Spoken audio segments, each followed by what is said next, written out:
In 1922, the ancient sands of Egypt gave up a secret that had slept for more than 3,000 years.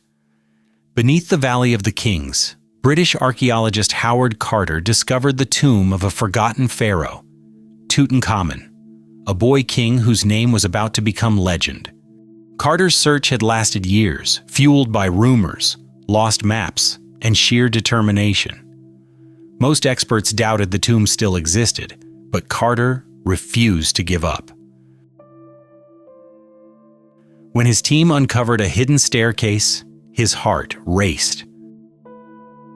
Behind a sealed door, treasures waited: gold chariots, jeweled statues, and at the very center, the dazzling golden mask of Tutankhamun himself.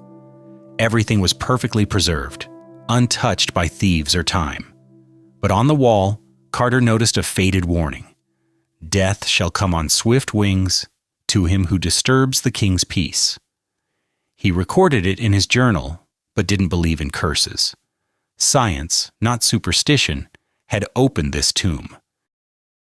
Then, strange things began to happen.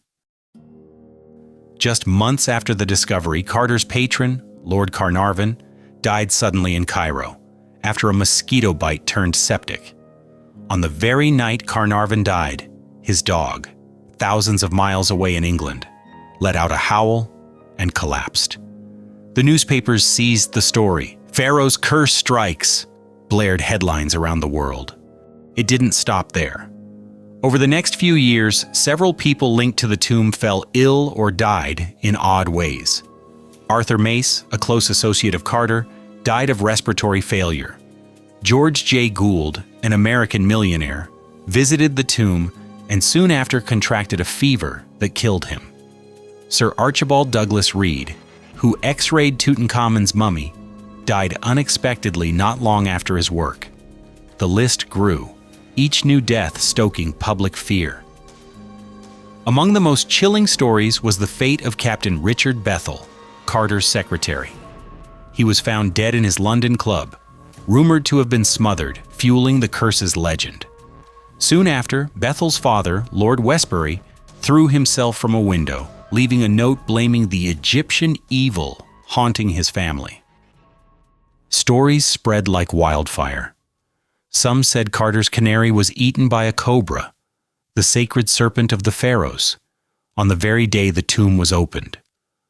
Others spoke of strange lights above the valley, eerie chills in the corridors, or whispered voices in the night. Letters flooded in, from worried strangers, mystics, and people begging Carter to leave the dead in peace. Even workers at the site became uneasy, some refusing to enter the tomb after dark. Scientists, eager to debunk the hysteria, pointed to other explanations. Some blamed deadly bacteria or toxic mold that could have survived for centuries in the sealed tomb. Others believed it was simply coincidence. After all, exploring ancient tombs carried risks, and medical care in the 1920s was limited. In fact, of the 58 people present when the tomb was first opened, most lived long, healthy lives. Howard Carter himself died peacefully at 64, nearly 2 decades later. Still, the legend refused to die. The curse of Tutankhamun spread far beyond Egypt, inspiring books, films, and endless speculation. His golden mask became a symbol of ancient mystery, and his story fueled the world's fascination with Egypt's lost secrets. But who was Tutankhamun really?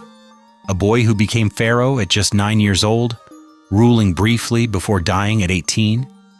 Was his early death the result of illness, an accident, or something darker, royal intrigue, or even murder? His tomb, small and quickly forgotten after his burial, escaped the fate of others looted centuries before. By sheer chance, Tutankhamun's resting place became the most famous tomb in history. Today, the story of the curse endures, a blend of history, coincidence, and the timeless human love of mystery. Was there ever truly a curse? Or is it just the power of imagination, turning chance into legend? Would you have dared to enter the tomb, knowing what might await? Do you believe in ancient curses, or only in the shadows that stories cast? Perhaps Tutankhamun's greatest secret is this: even in death, he could command the world's attention.